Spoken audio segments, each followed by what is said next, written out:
Le message est arrivé un jeudi après-midi. Le genre de message qu'on lit une fois, puis qu'on relit, parce que notre cerveau refuse de croire ce que nos yeux viennent de voir. Ne viens pas au mariage, tu es trop pauvre, tu vas faire honte à la famille. C'était de ma mère. Ma propre mère venait de m'exclure du mariage de ma sœur. Pas pour une urgence, pas parce qu'il y avait eu une erreur, mais parce que, selon elle, je n'avais pas assez d'argent pour être là. Comme si la pauvreté était une maladie contagieuse qui pourrait infecter les photos de famille.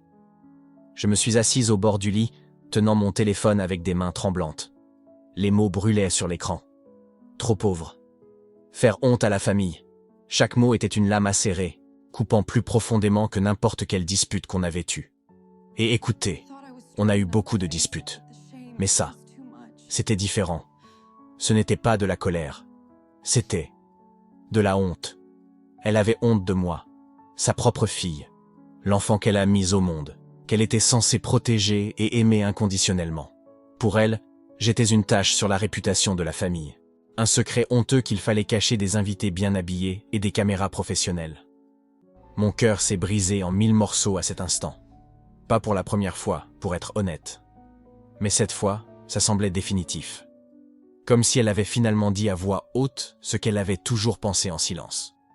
Parce que, voyez-vous, ce n'était pas le premier rejet. Loin de là. Dans notre famille, l'amour est toujours venu avec des conditions, avec des étiquettes de prix, avec des attentes qui changeaient selon que votre compte en banque augmentait ou diminuait. J'ai grandi en voyant ça, en vivant ça, en respirant cette atmosphère toxique où votre valeur en tant que personne était mesurée par la voiture que vous conduisiez, les vêtements que vous portiez, le quartier où vous habitiez. Ma sœur, elle a toujours été la fille préférée, celle qui a tout bien fait. Elle a épousé un homme riche, vit dans une maison de 3 étages, porte des vêtements de marque et prend ses vacances à Dubaï. Elle est la preuve vivante que ma mère a fait du bon travail. Elle est le trophée que ma mère exhibe à ses amis du club social. Et moi ? Je suis l'échec. Le projet qui n'a pas marché. La fille qui s'obstine à vivre avec dignité au lieu de se vendre pour le statut social. Mais ça n'a pas toujours été comme ça. Il fut un temps, il y a de nombreuses années, où nous étions une famille normale. Avant que l'obsession du statut ne consume ma mère comme un cancer silencieux. Avant qu'elle ne se transforme en cette femme que je reconnais à peine. Avant que chaque conversation ne devienne une compétition, chaque dîner de famille ne se transforme en champ de bataille voilé de commentaires passifs-agressifs et de comparaisons douloureuses. Je me souviens du changement. C'était graduel, puis soudain. Comme de l'eau qui bout. On ne remarque pas la chaleur qui augmente degré par degré, jusqu'à ce que soudain elle vous ébouillante la peau. Ça a commencé après le divorce. Quand mon père a quitté la maison, emportant la moitié du patrimoine et toute la sécurité financière sur laquelle ma mère avait construit son identité. Elle a paniqué. Pas une panique émotionnelle normale d'un cœur brisé, mais une panique existentielle. Comme si, sans l'argent et le statut du mariage, elle cessait d'exister. C'est là que le poison est entré. Elle est devenue obsédée par les apparences, par ce que les autres pensaient, par le maintien de la façade du succès même quand tout s'effondrait à l'intérieur. Chaque décision s'est mise à être filtrée par une seule question. Qu'est-ce que les gens vont penser ?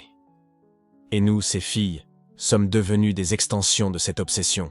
Ma sœur l'a complètement embrassée. J'ai résisté. Et ça, aux yeux de ma mère, m'a transformé en déception de la famille. Maintenant, assise là avec ce message cruel brillant sur l'écran de mon téléphone, j'ai réalisé quelque chose. J'ai réalisé que j'étais fatigué. Si profondément fatigué de me battre pour des miettes d'affection. Fatigué de faire mes preuves. Fatigué d'attendre qu'elle se réveille un jour et se souvienne que je suis sa fille. Pas un actif financier qui n'a pas réussi à prendre de la valeur. Ma vie n'est pas glamour. Je ne vais pas mentir là-dessus. Je travaille dur. Très dur. 2 emplois, en fait. Le matin, je suis assistante administrative dans une petite entreprise de comptabilité. Le soir, je fais du graphisme en freelance. Pas par rêve de carrière artistique, mais parce que les factures ne se payent pas toutes seules. J'habite dans un appartement d'une pièce en périphérie de la ville. Il n'y a rien de mal avec lui. Il est propre, sûr, et il est à moi. Je paie mon propre loyer. J'achète ma propre nourriture. Je m'occupe de ma propre vie, j'en suis fier. Ou du moins je l'étais. Jusqu'à ce que ma mère me fasse sentir que mon indépendance humble était quelque chose de honteux. Mais voici la vérité qu'elle n'a jamais voulu accepter. Je suis résiliente. J'ai appris à survivre. J'ai appris que la dignité ne vient pas de la taille de votre maison ou de la marque de votre voiture. Je l'ai appris de la manière la plus difficile, à travers des années de rejet subtil et de comparaisons douloureuses. Et pourtant, malgré tout, je continuais à venir. Je continuais à appeler. J'essayais encore de maintenir un lien avec la femme qui était autrefois ma mère. Parce qu'au fond, aussi stupide et pathétique que ça puisse paraître, j'avais encore de l'espoir. L'espoir qu'un jour elle se réveillerait. L'espoir que l'amour maternel surpasserait l'obsession du statut. Ce message a tué cet espoir, finalement, complètement. Ne viens pas au mariage, tu es trop pauvre. J'ai relu les mots jusqu'à ce qu'ils perdent leur sens. Jusqu'à ce qu'ils ne soient plus que des symboles sur l'écran. Jusqu'à ce que la douleur initiale se transforme en quelque chose de plus froid, de plus dur. De la colère, peut-être. Ou de la détermination. Ou les deux. Et puis j'ai pensé à quelque chose que je n'aurais pas dû penser. Quelque chose d'ironique. Quelque chose de presque drôle tant c'était absurde. J'ai pensé à l'ex-mari de ma mère. Pas mon père. L'autre. L'homme qu'elle a aimé après le divorce. L'homme qui a brisé son cœur il y a 20 ans et qui, aux yeux de beaucoup, a déclenché cette spirale descendante d'obsession pour le statut et la validation externe. Ricardo. Je n'étais qu'une adolescente quand ils sont sortis ensemble. Je me souviens vaguement de lui. Un homme calme, gentil, qui traitait ma mère avec une tendresse que mon père n'a jamais montrée. Mais il n'était pas assez riche. Il n'avait pas le prestige social qu'elle pensait mériter. Alors elle l'a quitté. Elle a choisi le statut plutôt que l'amour. Et elle l'a regretté depuis, même si elle ne l'admettrait jamais à voix haute. Ricardo a disparu de nos vies après la rupture. Sans drame. Sans confrontation. Il est juste parti. Et ma mère a construit des murs encore plus hauts autour de son cœur, décidant que si l'amour ne pouvait pas apporter le statut, alors le statut deviendrait son nouvel amour. Mais voici ce que ma mère ne savait pas. Ce que personne dans la famille ne savait. Ricardo est revenu dans ma vie il y a 3 mois. Pas exprès. Pas avec un plan dramatique de vengeance ou de reconnexion. C'était accidentel. Je l'ai croisé dans un café. Nous avons parlé. Le café est devenu déjeuner. Le déjeuner est devenu des conversations régulières. Et lentement, progressivement, il est devenu quelque chose d'important. Pas romantiquement. Mon Dieu, non. Mais comme une figure paternelle que je n'ai jamais vraiment eue. Comme un mentor. Comme quelqu'un qui voyait de la valeur en moi au-delà de mon solde bancaire. Il ne savait rien de la toxicité de ma famille. Pas encore. Je gardais ces histoires pour moi. Trop honteuse pour admettre que ma propre mère me traitait comme un investissement raté. Mais maintenant, tenant ce téléphone, relisant ce message de rejet pour la 100e fois, quelque chose a changé en moi. Parce que Ricardo avait quelque chose.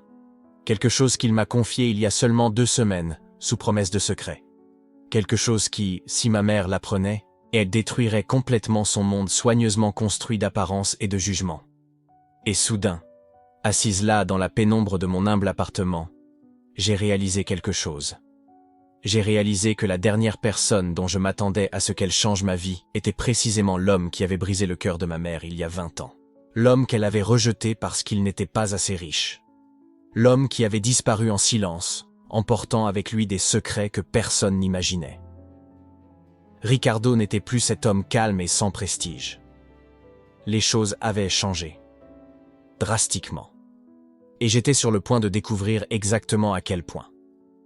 Mais à ce moment-là, tout ce que je savais, c'était ceci. Ma mère m'avait dit que j'étais trop pauvre pour assister au mariage de ma sœur. Elle m'avait dit de rester à l'écart, de ne pas faire honte à la famille avec ma présence humble. Et quelque chose en moi, quelque chose qui s'accumulait depuis des années de rejet et de douleur, s'est finalement brisé. Ou peut-être finalement réveillé. Parce que j'irais à ce mariage. Avec une certitude absolue, je serais là. Seulement pas de la manière que ma mère imaginait. Pas comme la fille honteuse, cachée dans les coins, essayant de ne pas se faire remarquer. Non. J'allais faire une entrée. Le genre d'entrée que personne n'oublierait. Le genre d'entrée qui changerait tout. Pour toujours. Et tout commençait avec cet homme. L'homme que ma mère avait rejeté. L'homme qui gardait des secrets. L'homme qui, sans le savoir, était sur le point de devenir le catalyseur du plus grand retournement de situation que notre famille ait jamais vu. J'ai repris mon téléphone. Cette fois, non pas pour relire le message cruel de ma mère, mais pour passer un appel décisif. J'ai appelé mon contact. Mon cœur battait fort, mes mains tremblaient, mais pas de peur, de quelque chose de plus puissant. Anticipation, détermination, peut-être même un peu de rage justifiée. On m'a répondu à la deuxième sonnerie. Oui, allô? La voix était professionnelle, directe. Il savait toujours quand j'avais besoin de quelque chose d'important. J'ai pris une profonde inspiration. Je dois te parler, ai-je dit, ma voix plus ferme que je ne l'aurais cru. Tu te souviens de ce dont on a discuté, à propos de l'hélicoptère, du plan? Il y a eu une pause. Oui. Quand? Bientôt. Très bientôt. Tu peux m'aider avec ça, oui. Autre pause. Plus longue cette fois. Je pouvais presque l'entendre réfléchir, faire le lien entre les points. Qu'est-ce qui s'est passé? A-t-il finalement demandé. Et alors j'ai tout raconté. J'ai parlé du message, du mariage, des années de rejet et de douleur. J'ai raconté tout ce que j'avais gardé, tout ce que j'avais avalé, toutes les larmes que j'avais retenues pour maintenir une apparence de famille fonctionnelle. Quand j'ai terminé, il y a eu un long silence de l'autre côté de la ligne. Puis Marcus a dit quelque chose que je n'oublierai jamais. « Il est temps », a-t-il dit calmement. « Il est temps que certaines vérités viennent à la lumière. Il est temps que ta mère apprenne que la vraie valeur ne vient pas des comptes en banque. Et il est temps que tu découvres exactement qui tu es, qui tu as toujours été, indépendamment de ce que quelqu'un a dit ou pensé. » Des larmes ont coulé sur mon visage. Mais ce n'étaient pas des larmes de tristesse. Elles étaient différentes, plus pures, libératrices. « Retrouve-moi demain », a continué Marcus. « Il y a des choses que tu dois savoir, des choses qui vont tout changer.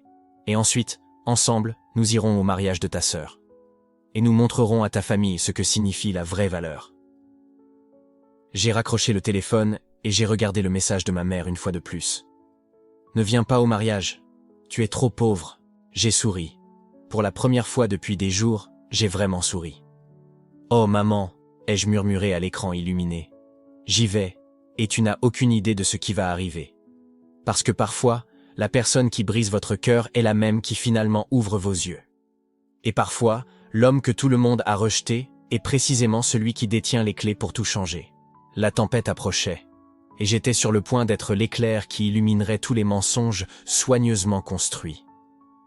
Mais cet homme, il n'était pas seulement quelqu'un d'un passé lointain. La famille l'avait toujours dépeint comme un lâche. L'homme qui était parti. L'irresponsable qui avait choisi sa carrière au détriment de sa famille. Pendant des années, j'ai grandi en entendant ces histoires. Il était le méchant dans le récit familial, l'homme qui n'avait pas eu le courage de rester. Mais la vérité, comme toujours, était plus complexe que les histoires racontées autour de la table du dîner. 3 ans après la nuit à l'auberge, la protagoniste était différente. Pas complètement guérie. La guérison n'est jamais aussi linéaire, mais plus forte. Elle avait décroché un emploi dans une entreprise d'événements corporatifs. Rien de glamour, mais ça payait les factures. Elle organisait des conférences, des séminaires, des dîners de gala pour des cadres. C'est lors d'un de ces événements que c'est arrivé. Une conférence d'affaires dans le plus bel hôtel de la ville. Elle était à l'accueil des participants quand un homme s'est approché de son comptoir. Costume noir impeccable. Une présence qui commandait le respect. Elle a levé les yeux de l'ordinateur et s'est figée. C'était lui. Cet homme qu'elle croyait connaître. Mais pas comme dans les photos jaunies que sa mère gardait cachées quelque part. Cet homme avait des cheveux poivre et sel aux tempes. Des ridules qui parlaient de réflexion. Pas de souffrance. Il portait une montre qui coûtait probablement plus que ce qu'elle gagnait en un mois. « Bonjour », dit-il, avec cette voix qu'elle avait entendue pour la dernière fois 3 ans auparavant. « Je suis ici pour participer au débat sur l'éthique professionnelle. » Elle tenta de garder son sang-froid professionnel. Elle vérifia son nom sur la liste. Un nom accompagné d'une description. Fondateur et président d'une grande entreprise de conseil. Conférencier invité. « Oui, monsieur. Votre badge est là. » Marcus prit le badge, mais ne s'éloigna pas. Il l'observa longuement. Puis, ses yeux s'écarquillèrent légèrement. « Vous, » dit-il doucement. « Vous avez ses yeux. » La protagoniste sentit son cœur s'accélérer. « Pardon ? » « Votre mère. » Vous avez exactement ses yeux.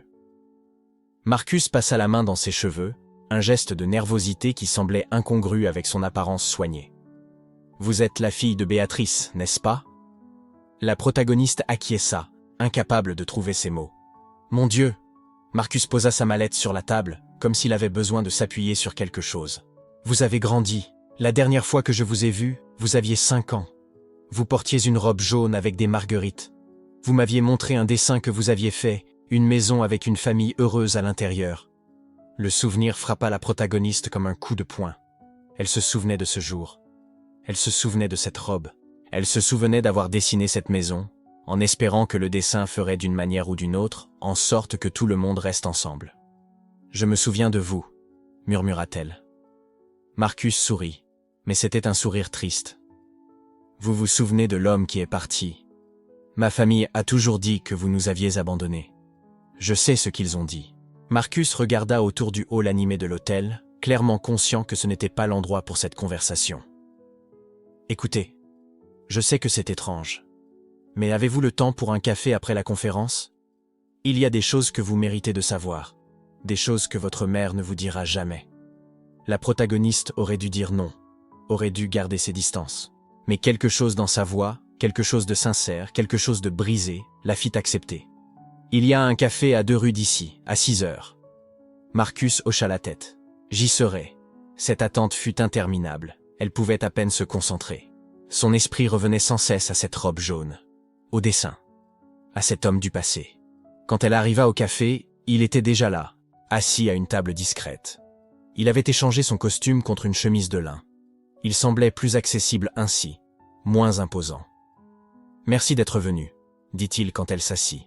« Je craignais que tu refuses. »« J'ai presque dit non, » admit-elle. « Je comprends. » Il fit signe au serveur puis se pencha légèrement, ses mains posées sur la table. « Avant tout, tu dois savoir, je n'ai pas choisi de partir. Je ne l'ai jamais voulu. »« Et pourtant tu es parti. »« Oui, je suis parti. » Il respira profondément. « Ta mère et moi, nous nous sommes mariés très jeunes, beaucoup trop jeunes. J'avais 22 ans. J'étais en dernière année de licence de gestion. Elle en avait 20.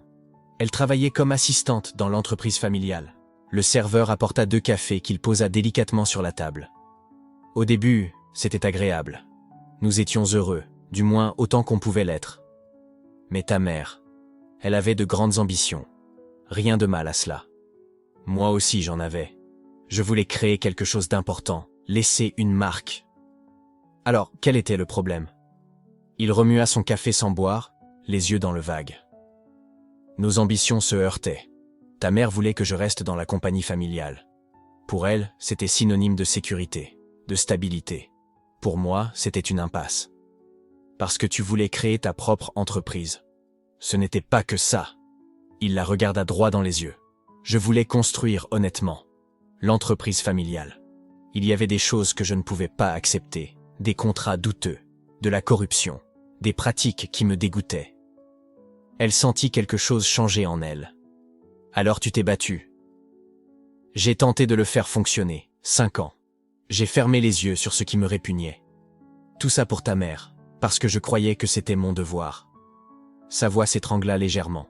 Mais un jour, tout a basculé.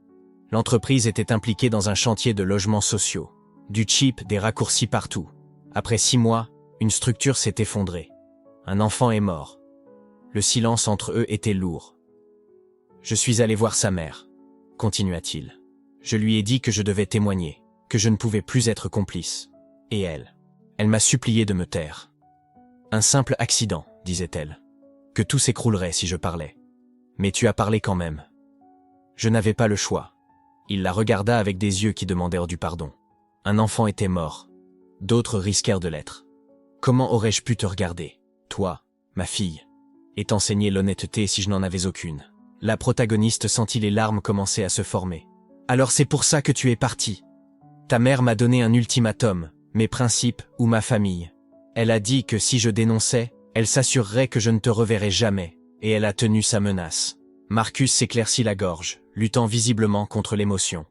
J'ai dénoncé, j'ai témoigné contre l'entreprise. Ils ont été condamnés à une amende. Son père a perdu des contrats. Et ta mère?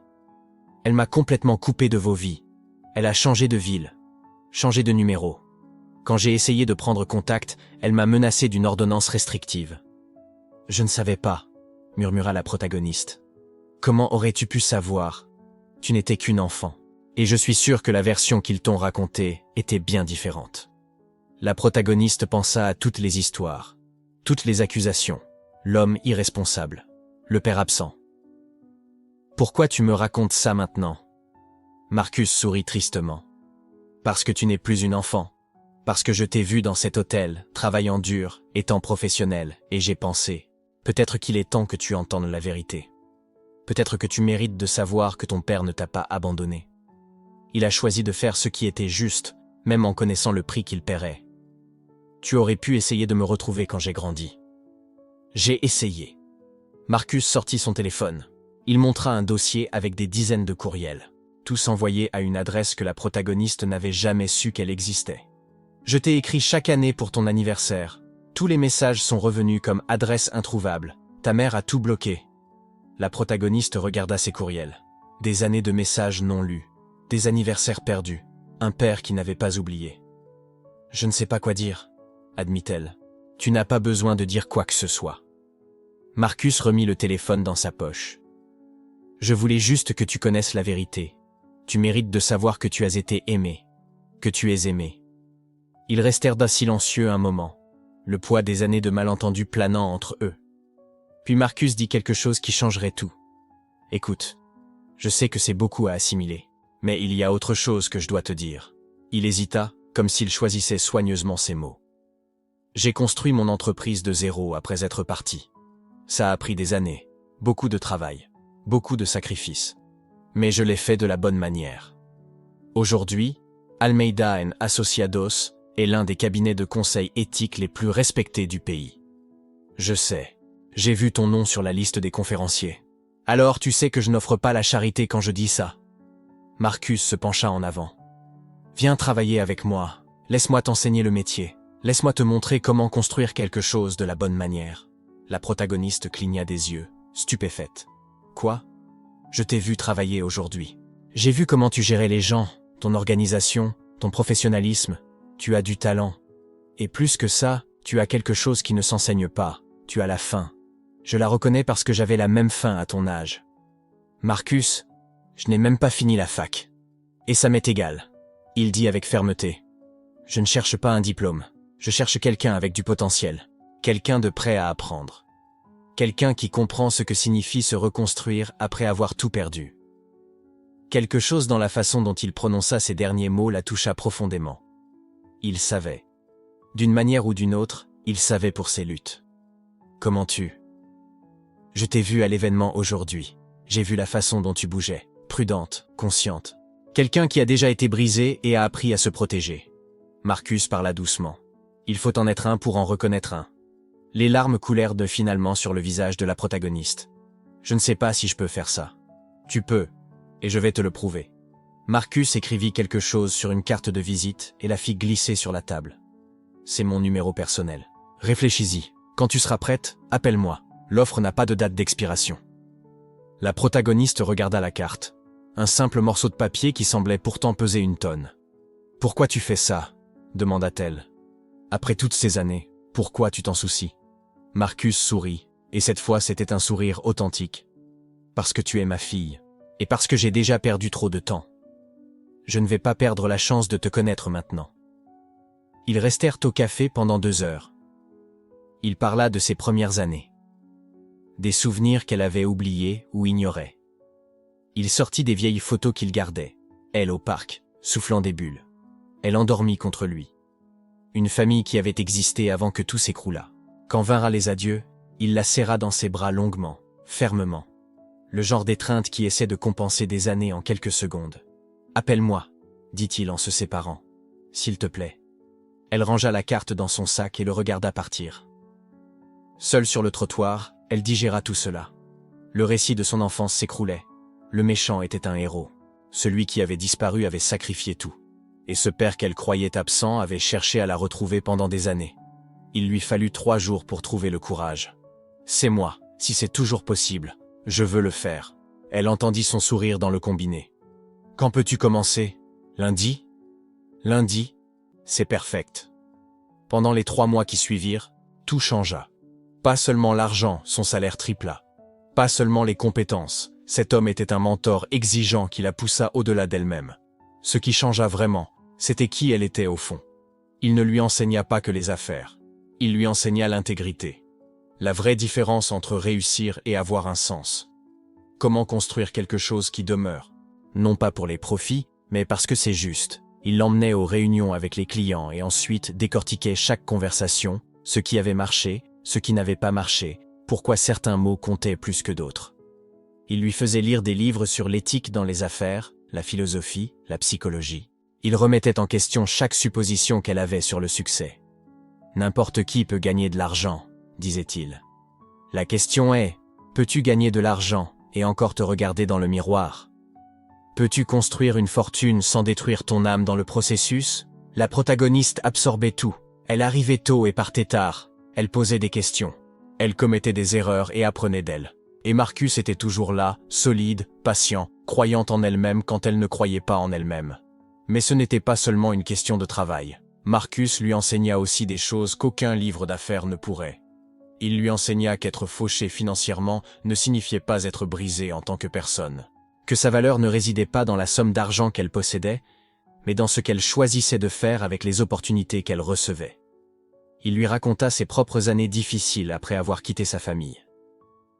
Comment il avait dormi au bureau parce qu'il ne pouvait pas payer de loyer. Comment il avait mangé des nouilles instantanées pendant des semaines pour économiser de l'argent à investir dans l'entreprise. Comment il avait été ridiculisé pour avoir choisi l'éthique plutôt que le profit. Il y a eu des moments où j'ai pensé abandonner, admit Marcus un soir alors qu'il travaillait tard sur une proposition. Des moments où j'ai pensé que peut-être ta mère avait raison, que peut-être l'intégrité était un luxe que je ne pouvais pas me permettre. Qu'est-ce qui t'a fait continuer? Marcus la regarda. Toi. Je n'arrêtais pas de penser qu'un jour, d'une manière ou d'une autre, tu saurais la vérité. Et je voulais que lorsque tu saurais, tu puisses être fier de l'homme que j'étais devenu. Pas de l'homme que j'aurais pu être si j'avais cédé. Ces mots restèrent avec la protagoniste. Dans un étrange retournement du destin, le père qu'elle pensait l'avoir abandonné avait en réalité construit toute une vie en pensant à elle. Chaque décision, chaque sacrifice, chaque moment difficile, tout avait été en partie pour elle. Et maintenant, enfin, ils avaient la chance de reconstruire ce qui leur avait été volé. À la fin des 3 mois, la protagoniste n'était plus la même femme peu sûre d'elle qui était entrée dans ce bureau. Elle marchait différemment, parlait différemment. Elle avait retrouvé quelque chose qu'elle pensait avoir perdu pour toujours au foyer, son pouvoir. Mais pas le pouvoir que sa mère avait poursuivi. Pas le pouvoir qui venait du statut ou de l'argent ou d'impressionner les autres. Le vrai pouvoir. Le pouvoir qui vient du fait de savoir qui on est et de refuser tout compromis. Marcus lui avait donné plus qu'un emploi. Il lui avait donné un miroir. Et quand elle s'y regarda enfin, elle ne vit pas la femme brisée du foyer, ni la fille abandonnée du récit familial. Elle vit une femme en construction, en transformation, sculptée en quelque chose de plus fort qu'elle ne l'avait jamais été. Ce qui s'était passé durant ces 3 mois n'avait pas seulement changé son compte en banque. Cela avait changé son âme. Changé la façon dont elle voyait le monde. Changé qui elle était au niveau le plus profond. Et cela, au final, fut la plus grande transformation de toutes. 3 mois. C'est tout ce qu'il fallut. 3 mois pour que tout change. Pour que le jeune homme qui était sorti de cette pièce détruit, humilié, rejeté par sa propre mère, se transforme en quelqu'un de complètement différent. Pas seulement à l'extérieur, mais à l'intérieur. Et cela commença dès le premier jour. Marcus ne perdit pas de temps avec les théories ou les philosophies. Il jeta le protagoniste directement dans le grand bain. Dans la première affaire. Dans la première réunion avec des investisseurs. Dans la première négociation où des millions étaient en jeu. « Tu vas m'accompagner aujourd'hui », dit Marcus ce matin-là. « Tu vas t'asseoir à mes côtés. Tu vas observer. Tu vas apprendre comment les vrais hommes construisent des empires. » Et c'est exactement ce qui se passa. La réunion était avec 3 entrepreneurs. Des hommes plus âgés, expérimentés, qui regardèrent le protagoniste avec un mépris à peine déguisé. Un jeune quelconque assis aux côtés de Marcus. Probablement un stagiaire. Quelqu'un sans importance. Mais Marcus avait d'autres plans. Au milieu de la négociation, il se tourna vers le protagoniste et demanda, devant tout le monde, « Qu'est-ce que tu penses de cette proposition ?» Le silence fut absolu. Tous les regards se tournèrent vers lui, jugeant, s'attendant à ce qu'il bégaye, qu'il montre de l'insécurité, qu'il prouve qu'il était exactement ce qu'il pensait, insignifiant. Mais quelque chose se produisit à ce moment-là. Le protagoniste regarda les chiffres sur la table, les projections, les visages de ces hommes, et il réalisa quelque chose que Marcus savait déjà. Il bluffait. Les chiffres ne tenaient pas. La proposition était faible, et il le savait. Alors il parla. Pas avec peur, pas avec hésitation, mais avec la clarté froide de quelqu'un qui venait enfin de comprendre le jeu. Cette proposition n'a aucun sens, dit-il en pointant les documents. Vous demandez une participation majoritaire en échange d'un capital qui ne couvre même pas la moitié de la valeur réelle de l'entreprise. Si Marcus accepte ça, il ne fera pas une affaire. Il donnera son propre empire. Le silence devint encore plus lourd. Les trois entrepreneurs échangèrent des regards. Marcus resta impassible, mais il y avait une lueur dans ses yeux, une lueur d'approbation. Et puis, l'un des entrepreneurs sourit. Pas avec colère, mais avec respect. « Il a raison », dit l'homme le plus âgé. « Je pense que nous devons revoir notre offre. » Ce fut le moment où tout s'éclaira, où le protagoniste comprit qu'il n'avait pas besoin de crier pour être entendu. Pas besoin de supplier pour avoir de la valeur. Il devait juste connaître son propre poids. Et Marcus lui enseigna exactement cela. Les jours suivants, les leçons s'intensifièrent. Marcus ne montrait pas seulement comment conclure des affaires. Il révélait la psychologie derrière chaque mouvement, le pourquoi de chaque mot, l'importance de chaque geste. Les gens n'achètent pas des produits, disait Marcus en marchant dans l'un de ses bureaux. Ils achètent des émotions, du statut, la promesse que leur vie sera meilleure. Si vous comprenez ça, vous n'aurez plus jamais besoin de supplier pour quoi que ce soit. Et le protagoniste absorbait chaque mot comme une éponge. Il apprit à lire les gens, à identifier quand quelqu'un mentait, à percevoir quand une négociation tournait en sa faveur, à utiliser le silence comme une arme. Et les résultats commencèrent à apparaître. 2 semaines plus tard, Marcus lui confia une négociation mineure. Un client qui voulait investir dans l'un des projets secondaires. Rien de grande envergure, mais suffisant pour tester si les leçons avaient été assimilées. Le protagoniste conclut l'affaire en 30 minutes. Il ne l'a pas seulement conclue. Il obtint de meilleures conditions que prévu. Il garantit des clauses qui protégèrent Marcus. Et il sortit de cette salle avec le respect de personnes qui, quelques semaines auparavant, n'auraient même pas connu son nom. « Vous avez du talent », dit Marcus après, avec un sourire discret. Du talent et quelque chose de plus important, la faim. Vous savez ce que c'est d'être au fond du gouffre, et cela vous rend dangereux. Mais ce n'était pas seulement une question d'affaires. Marcus lui enseigna aussi l'apparence, la présence. Comment le monde juge avant même que vous n'ouvriez la bouche. Vous pouvez avoir la meilleure idée du monde, dit-il en emmenant le protagoniste chez un tailleur de luxe. Mais si vous semblez désespéré, personne ne vous prendra au sérieux. Les hommes puissants portent le pouvoir. Et maintenant, vous aussi. Nouveau costume, chaussures italiennes, une montre qui coûtait plus que ce que la plupart des gens gagnaient en un an. Coupe de cheveux dans un endroit où même le fauteuil exhalait le statut. Ce n'était pas de l'ostentation, c'était de la stratégie. Et ça a marché. Quand le protagoniste entrait dans une salle maintenant, les gens le remarquaient. Pas parce qu'il criait pour attirer l'attention, mais parce qu'il dégageait de la confiance. Il savait qui il était. Et cela changeait tout. L'appartement changea aussi. Rien d'absurde, rien de trop ostentatoire, mais un lieu qui reflétait la croissance. Un espace où il pouvait respirer sans sentir le poids du rejet. Où chaque meuble, chaque détail, était un rappel qu'il construisait quelque chose. Et pendant que tout cela se passait, le téléphone sonnait. Toujours la même personne. La mère. Le premier appel arriva 3 semaines après l'expulsion. « Salut mon fils », dit-elle, avec cette voix qui tentait de paraître décontractée. Comme si rien ne s'était passé. Comme si elle n'avait pas détruit son cœur. Le protagoniste ne répondit pas immédiatement. Il écouta simplement. « Je voulais juste savoir si tu avais changé d'avis pour le mariage, » continua-t-elle. « Ce serait bien de t'avoir là. Tu sais, la famille c'est important. » Famille.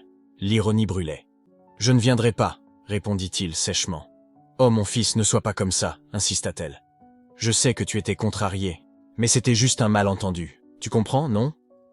J'étais nerveuse. Tout était si précipité avec le mariage. » Il raccrocha. Et chaque semaine, elle rappelait. Toujours la même rengaine. toujours en essayant de minimiser ce qu'elle avait fait. Toujours en espérant qu'il revienne en rampant, suppliant pour une place dans sa vie. Mais il ne revint pas. Parce que quelque chose avait changé. Marcus le percevait. Et un soir, pendant qu'il dînait dans un restaurant où l'entrée minimum était plus élevée que le loyer de l'ancien appartement du protagoniste, il demanda « Tu penses encore à elle ?» Le protagoniste hésita. « Tous les jours, admit-il. Mais pas de la façon dont je pensais avant. »« Comment ça ? Avant, je voulais qu'elle m'accepte, » dit-il en faisant tourner son verre de vin dans ses mains. « Je voulais prouver que je méritais d'être là, que j'étais assez bien, mais maintenant... » Il marqua une pause, choisissant ses mots. « Maintenant, je réalise que ça n'a jamais été à propos de moi. C'était à propos d'elle, de ses propres insécurités, de la peur que son nouveau mari se rende compte qu'elle n'était pas aussi parfaite qu'elle prétendait l'être. Et j'en étais la preuve vivante. » Marcus sourit. Pas avec pitié, mais avec fierté. « C'est le moment, dit-il. Le moment où tu arrêtes de chercher l'approbation et où tu commences à construire ta propre valeur. La richesse ne consiste pas à prouver aux autres qu'ils avaient tort. C'est connaître son propre poids et ne plus jamais en douter. » Et c'est exactement ce que fit le protagoniste. Dans les jours qui suivirent, il plongea encore plus profondément. Il conclut davantage de contrats. Il bâtit davantage de connexions. Il gagna le respect de personnes qui, quelques mois auparavant, ne l'auraient même pas regardé. Et l'argent commença à rentrer. Pas en petites sommes. En montants qui faisaient accélérer le cœur. En chiffres qui prouvaient que tout était en train de changer, qu'il était en train de s'élever. Mais la transformation la plus profonde n'était pas extérieure. C'était la façon dont il se regardait dans le miroir. Avant, il voyait quelqu'un qui avait besoin de validation. Quelqu'un qui implorait une place à table. Maintenant, il voyait un homme qui construisait sa propre table. Qui n'avait pas besoin d'invitation. Qui ne dépendait pas d'approbation. Et cela était plus puissant que n'importe quelle somme sur son compte bancaire. Puis, par un après-midi pluvieux, 3 mois après que tout ait commencé, le courrier apporta quelque chose d'inattendu. Une enveloppe élégante. Du papier cher. Des lettres dorées. Le protagoniste l'ouvrit avec précaution. C'était une invitation. Pas de la mère, mais du beau-père. Ou peut-être d'un parent qui ne savait rien de toute la situation. Quelqu'un qui pensait encore qu'il faisait partie de cette famille. Nous vous invitons à célébrer l'union de... Il lut l'invitation en entier, chaque mot, chaque détail. Et puis, Marcus apparut à la porte. « Qu'est-ce que c'est » demanda-t-il en pointant le papier. « Une invitation au mariage » répondit le protagoniste sans quitter l'enveloppe des yeux. Marcus croisa les bras, observant. « Tu y vas » Le silence remplit la pièce.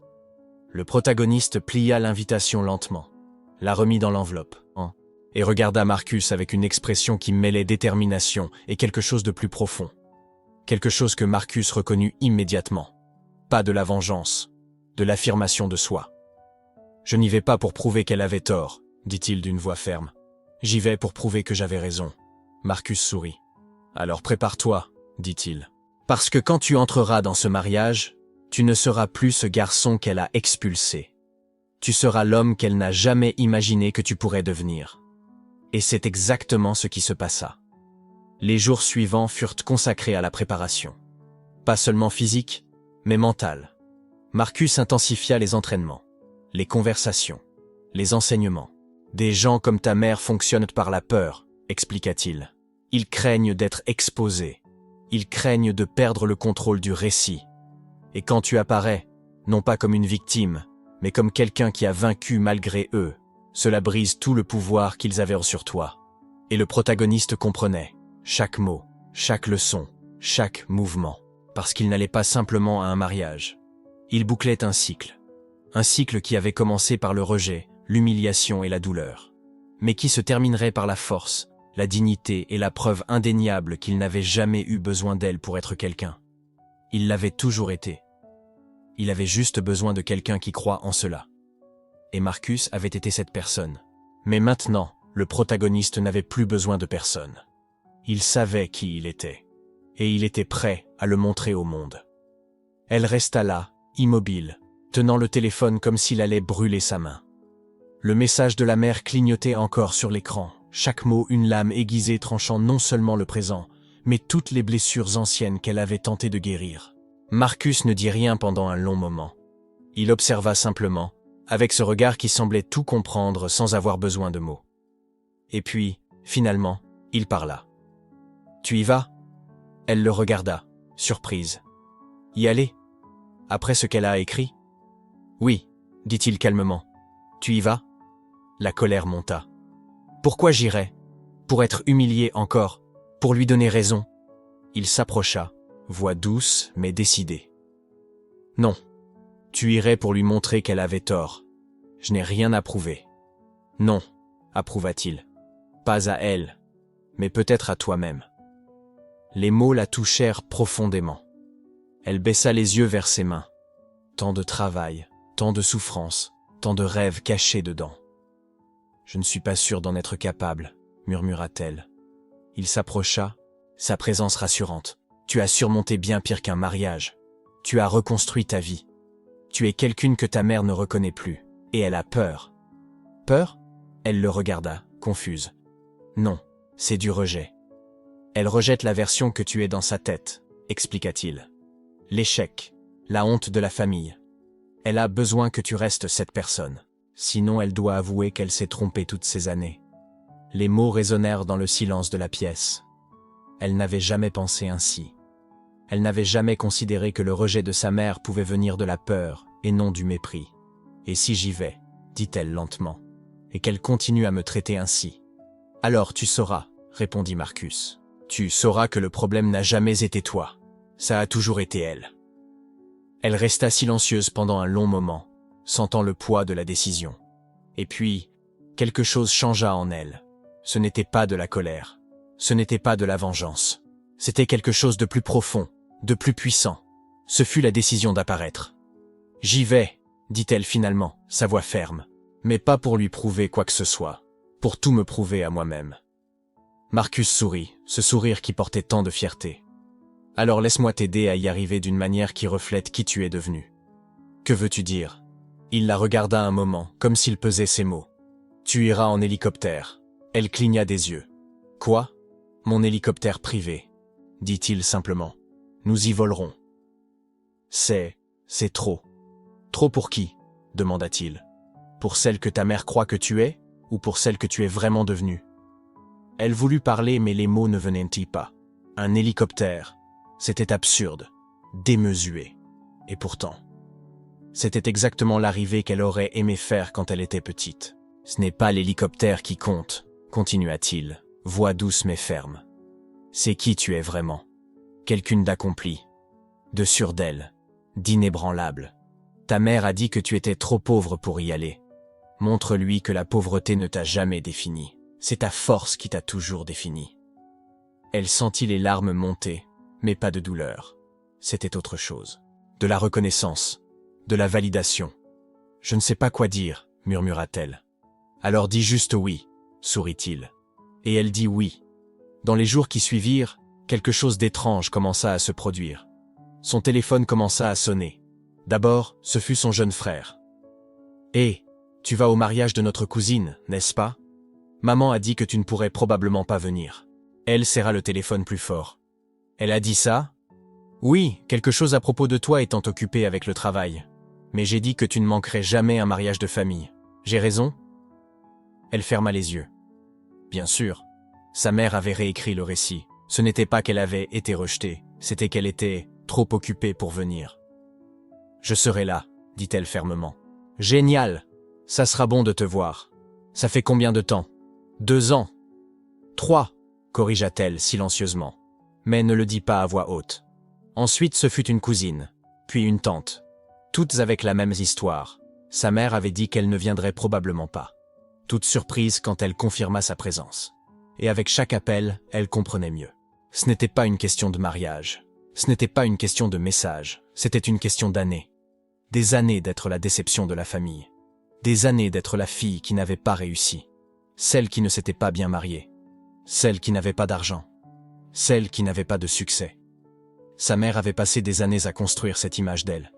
Et maintenant, cette image était sur le point d'être détruite. Elle était assise sur la terrasse de Marcus ce soir-là, regardant le ciel étoilé, quand il la rejoignit avec 2 tasses de thé. « Tu penses au mariage » demanda-t-il. Elle hocha la tête. Je pense à ma mère, à comment elle a toujours eu un favori dans la famille, celui qui avait de l'argent, celui qui avait du statut. Et je n'ai jamais été cette personne. Et maintenant je le suis, dit-elle. Mais il y avait de la tristesse dans sa voix. Mais pas de la manière qu'elle valoriserait. Je n'ai pas obtenu ça toute seule. Je l'ai obtenu parce que tu m'as aidé. Marcus posa sa main sur la sienne. Tu penses que j'ai construit mon empire tout seul? Tu penses que ce que quelqu'un de réussi fait tout seul? La force n'est pas de ne pas avoir besoin d'aide. La force est d'accepter l'aide et de la transformer en quelque chose de plus grand.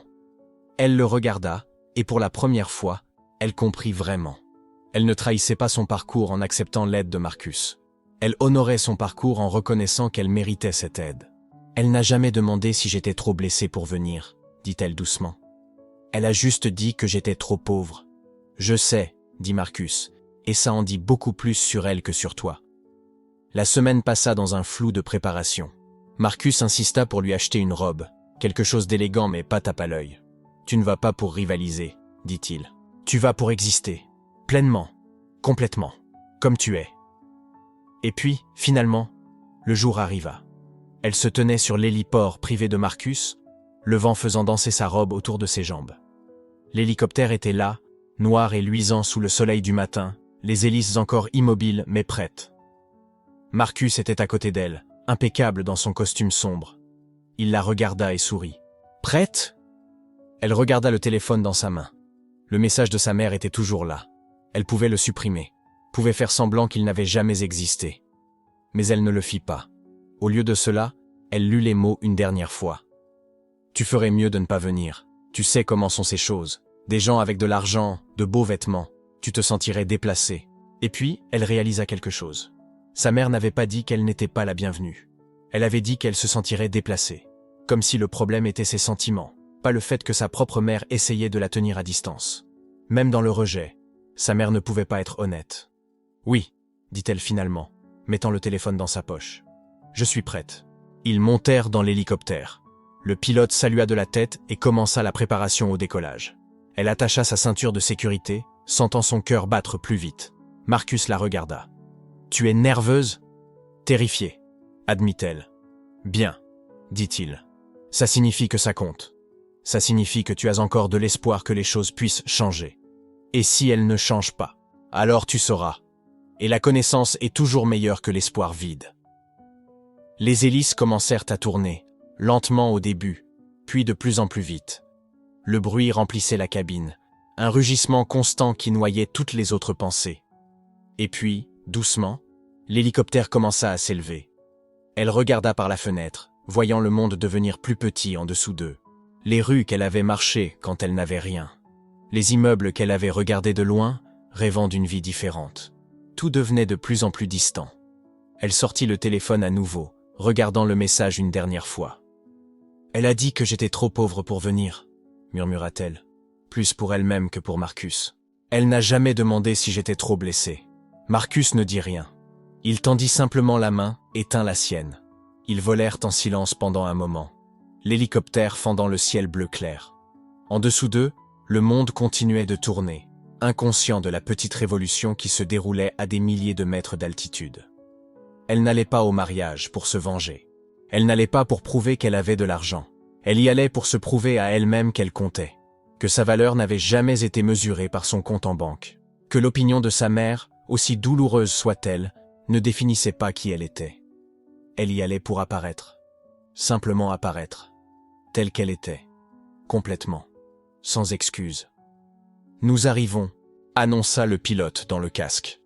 Elle regarda par la fenêtre. Le domaine se déployait en dessous, un château historique avec des jardins impeccables, des tentes immaculées, des voitures neuves alignées comme des soldats, des silhouettes minuscules partout, vêtues de leurs plus beaux habits, discutant, riant. Et quelque part là-bas, sa mère accueillait les invités, offrant son sourire de façade, sans soupçonner ce qui allait arriver. Sans savoir que sa fille, celle qu'elle avait jugée trop pauvre, s'apprêtait à atterrir en plein milieu de son événement parfaitement orchestré. L'appareil commença à descendre, ses pales créant des remous sur l'étang. Des têtes se levèrent. Les conversations s'interrompirent. Tous regardèrent vers le ciel. tous voyant le noir approcher, impossible, surréaliste. Il serra sa main. « Respire », murmura-t-il. Elle respira. L'appareil se posa délicatement. Les pales ralentirent progressivement. À travers le hublot, elle voyait des gens converger, curieux, ébranlés, hypnotisés. Et là, à l'entrée du château, immobile, la bouche entreverte, sa mère. Elle n'avait aucune idée de ce qui était sur le point d'atterrir dans sa célébration parfaitement orchestrée. Mais elle était sur le point de le découvrir. Le bruit s'intensifia. Ce n'était plus un bourdonnement lointain. C'était un rugissement qui secouait l'air, qui faisait légèrement vibrer les lustres du salon, qui interrompait la voix du prêtre au milieu d'une phrase. La mariée s'arrêta. Le marié fronça les sourcils. La mère, qui était assise au premier rang avec un sourire de triomphe sur les lèvres, tourna la tête sur le côté. Et puis tout le monde se tourna. Les portes du jardin étaient ouvertes. La lumière dorée de l'après-midi entrait par là. Et contre cette lumière, comme une ombre grandissante, un hélicoptère descendait. Lentement, de manière contrôlée, droit vers la pelouse devant le salon. Les gens se levèrent. Quelqu'un cria. Des téléphones portables se dressèrent. Le prêtre cessa complètement de parler. Et la mère? La mère devint pâle, parce qu'elle reconnut cet hélicoptère. Elle ne savait pas comment. Elle ne savait pas pourquoi. Mais quelque chose dans ce moment, dans cette descente théâtrale, dans cette audace absurde d'interrompre un mariage, lui dit exactement qui était derrière tout cela. Et elle se leva, tremblante. L'hélicoptère toucha le sol. Les hélices tournaient encore, soulevant poussière et fleurs du jardin. La porte latérale s'ouvrit, et elle sortit, impeccable. Robe sombre, élégante, mais pas ostentatoire. Cheveux attachés avec simplicité. Posture droite, regard calme. Comme si interrompre un mariage avec un hélicoptère était la chose la plus naturelle du monde. Les invités explosèrent en murmures. « C'est elle ? C'est impossible. N'est-ce pas la fille qui a été chassée ? Mon Dieu, regarde-la ! Elle est venue en hélicoptère ?»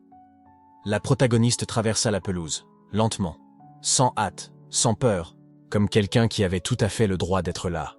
Et c'était peut-être exactement cela qui dérangeait le plus. Elle ne semblait pas se venger. Elle ne semblait pas défier qui que ce soit. Elle était, simplement.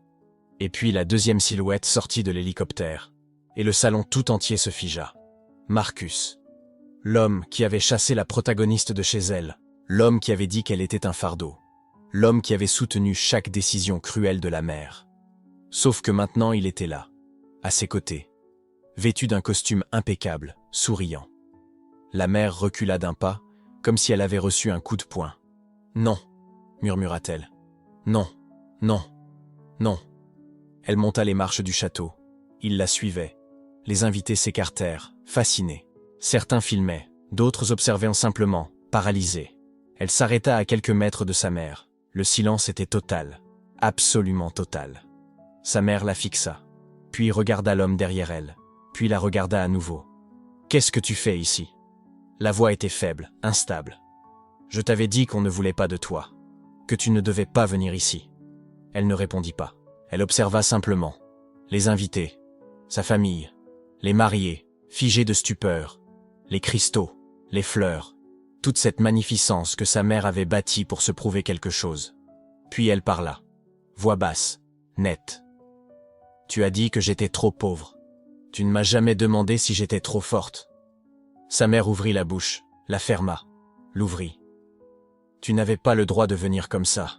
Cette mise en scène. » Elle pointa l'hélicoptère. « Tu crois que ça impressionne ? Que l'argent efface qui tu es ? Non. » Elle fit un pas. « Mais c'était tout ce que tu voyais chez moi. » Il fit un pas aussi. C'est là que sa mère perdit vraiment pied. « Toi. » Elle le désignait, la main tremblante. « Tu l'as amené ? Comment tu as osé ?» Il sourit. Pas un sourire méchant. Plutôt, résigné. « Je suis venu parce qu'elle l'a demandé, » dit-il tranquillement. « Et parce que je lui devais bien ça. »« Tu lui dois rien ?» Sa mère riait bizarrement. On sait tous les deux ce qu'elle était. Un poids, un problème. Non, il secoua la tête. Je le croyais. Mais j'avais tort.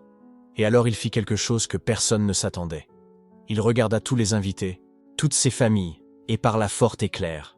Pendant 3 ans, j'ai été son mentor, J'ai contribué à bâtir l'entreprise qu'elle dirige maintenant.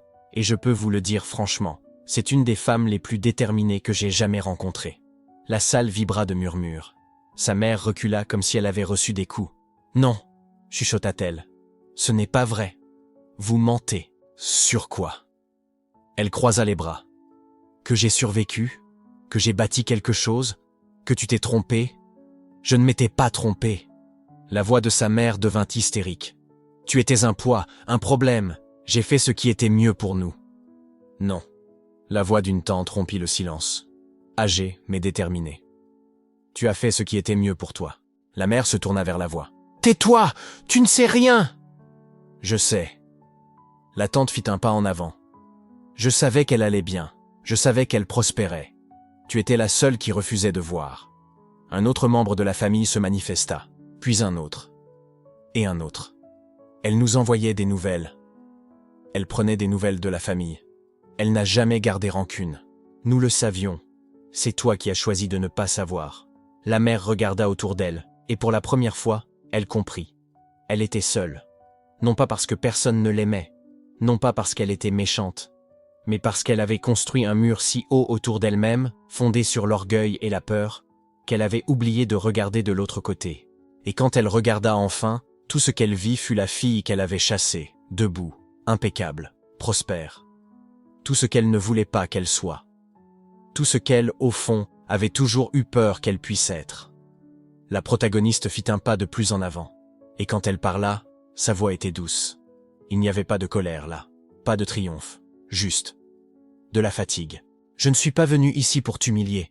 Je suis venu ici pour arrêter d'avoir honte de moi-même. » Les mots tombèrent comme des pierres dans l'eau calme. La mère ouvrit la bouche, mais aucun son n'en sortit. Elle se tourna vers les invités, vers les nouveaux mariés. « Je suis désolée pour l'interruption, » dit-elle simplement.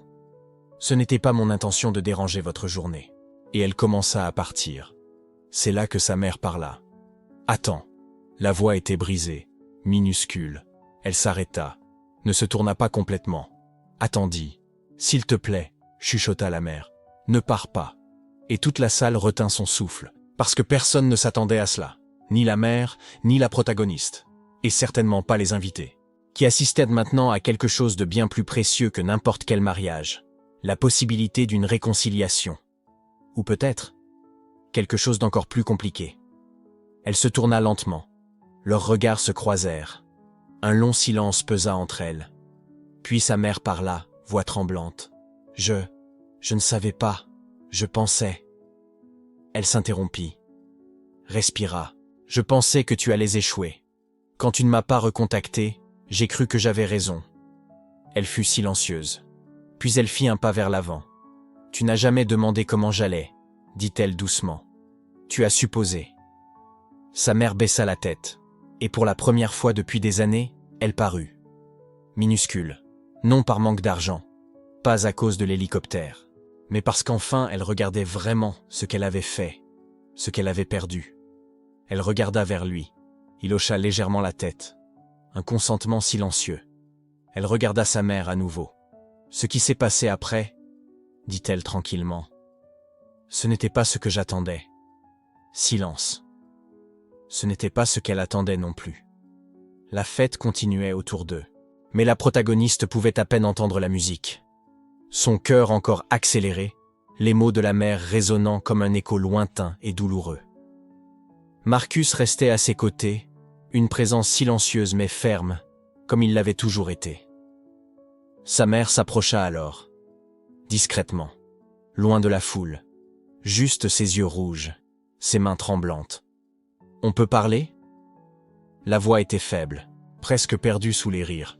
« S'il te plaît, juste nous deux. » Elle hésita. Il serra doucement sa main. Un message. « Je suis là. Tu n'es pas seul. » Elles s'éloignèrent vers la terrasse, loin des regards. L'air nocturne était frais. La ville scintillait au loin. Millions de petites lumières comme des étoiles perdues. Sa mère ne la regardait pas. Ses mains étaient serrées, articulations blanches. « Je dois te dire quelque chose, » commença-t-elle, voix brisée. « Quelque chose que je n'ai jamais avoué. » Elle attendit.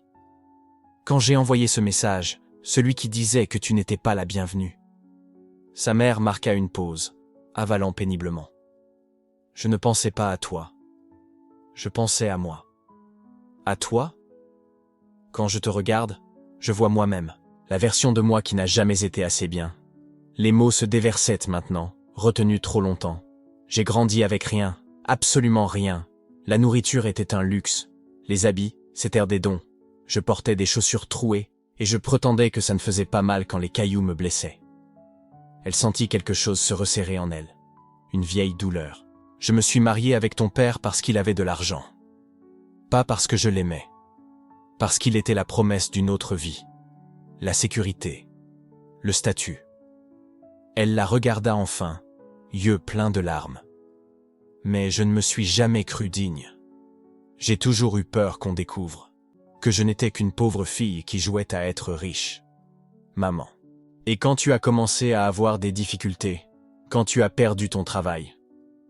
Elle secoua la tête, les larmes coulant enfin. J'ai revu ma propre honte. J'ai revu cette pauvreté que j'avais si soigneusement cachée. Et je n'ai pas pu le supporter. Je ne pouvais pas te regarder sans revoir cette fille aux chaussures trouées. Le silence qui suivit était suffocant, chargé de générations de honte.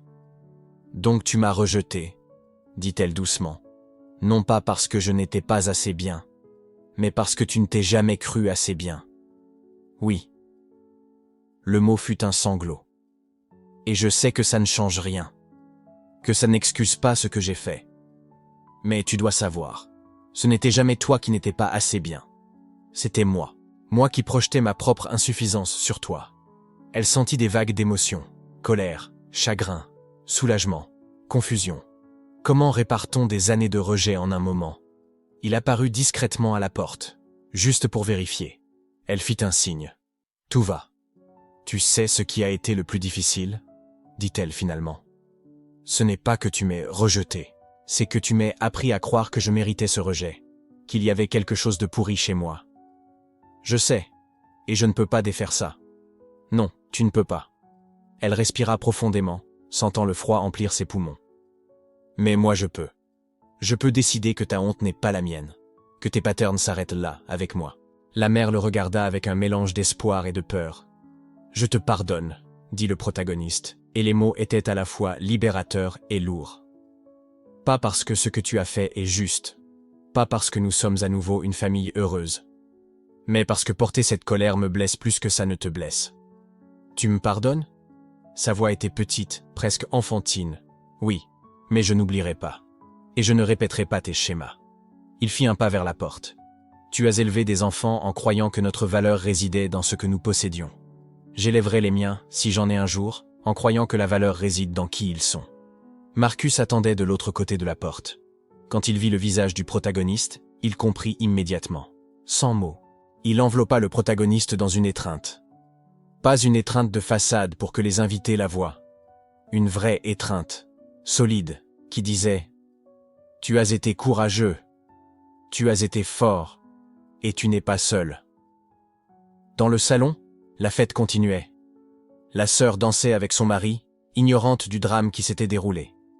Les invités continuaient de chuchoter sur l'hélicoptère, sur le moment de confrontation, sur la famille qui semblait parfaite mais cachait tant de fissures.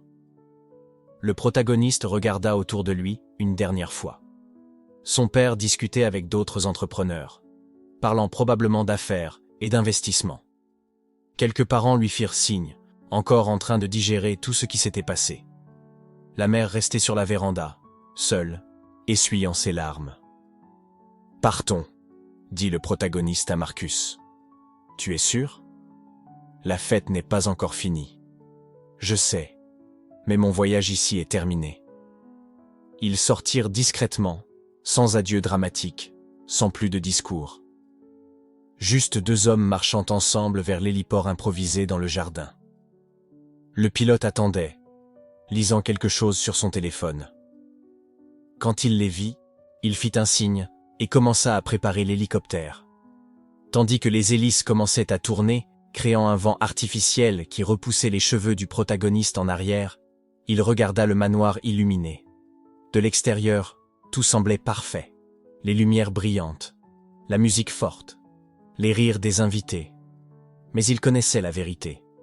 Il connaissait les fissures sous la surface polie, les hontes cachées sous les vêtements chers, les rejets déguisés en inquiétude. L'hélicoptère s'éleva lentement, et le manoir devenait de plus en plus petit. Chaque mètre d'altitude était aussi une distance émotionnelle, un éloignement nécessaire. Marcus lui prit la main. « Tu vas bien ?» Le protagoniste réfléchit à la question. Vraiment réfléchit. Allait-il bien? Après des années de rejet, de se sentir inadéquat, de porter le poids, de ne jamais être suffisant? « Je vais mieux, » répondit-il honnêtement. « Pour la première fois, je vais mieux. » Tandis que l'hélicoptère fendait le ciel nocturne, laissant la fête derrière, le protagoniste réalisa quelque chose de fondamental. Il n'était pas arrivé en hélicoptère pour montrer sa richesse. Ce n'avait pas été un geste d'arrogance ou de vengeance. Il était arrivé en hélicoptère parce qu'il s'était finalement élevé. Pas seulement financièrement, mais émotionnellement, spirituellement. Il s'était élevé au-dessus du poids que sa mère avait placé sur lui. Et maintenant, volant littéralement au-dessus de tout cela, il comprenait. Sa liberté n'avait jamais dépendu de son acceptation à elle. Sa liberté était venue quand il avait décidé d'arrêter de demander la permission d'exister. « Tu sais ce que j'ai compris ce soir ?» dit-elle en le regardant. « Dis-moi. Que je ne suis pas défini par qui m'accepte. Je suis défini par qui je refuse de laisser m'écraser. » Il sourit, ce sourire sage qu'elle avait appris à reconnaître. « Et il y a autre chose, » continua-t-elle. « La guérison commence quand on se choisit soi-même en premier. Ma mère a passé sa vie à chercher l'approbation des autres. Je ne ferai pas pareil. » L'appareil survola la ville, lumière scintillant comme des étoiles tombées. Des millions de gens là-bas, chacun avec ses luttes, ses hontes, ses cycles à briser. Combien étaient encore prisonniers d'un amour conditionnel? Combien croyaient encore que leur valeur était mesurable en argent, en statut, en approbation? Elle n'avait pas de réponse pour les autres. Mais pour elle, elle avait une réponse. Et cette nuit-là, s'envolant du manoir, loin de la famille qui ne l'avait jamais vraiment vue, vers cet homme qui l'avait vu depuis le début, elle sentit enfin quelque chose. Elle sentit la liberté. Ce n'était pas une liberté complète. Il y avait encore de la douleur, des cicatrices qui guériraient lentement. Mais c'était réel, authentique, gagné. Et cela, elle le comprenait, était plus précieux que 1000 hélicoptères. Si cette histoire vous a parlé, si vous avez déjà senti que vous n'étiez pas assez pour ceux qui devaient vous aimer, dites-le à quelqu'un, vous êtes suffisant. Vous l'avez toujours été. Et si vous portez les hontes d'une génération, le poids de ne jamais être assez, sachez ceci. Le cycle s'arrête quand vous décidez. Quand vous choisissez de vous aimer d'abord, avant de chercher l'approbation de ceux qui n'ont jamais vu votre vrai poids. Suivez cette chaîne pour des histoires de force, de vérité et du courage qu'il faut pour briser les cycles. Parce que la guérison n'arrive pas seule. Elle arrive quand nous décidons que nous méritons mieux, que nous sommes plus que les hontes héritées, que notre valeur vient de nous, pas de qui nous accepte. Votre chemin commence maintenant, et nous sommes là, ensemble, volant vers mieux.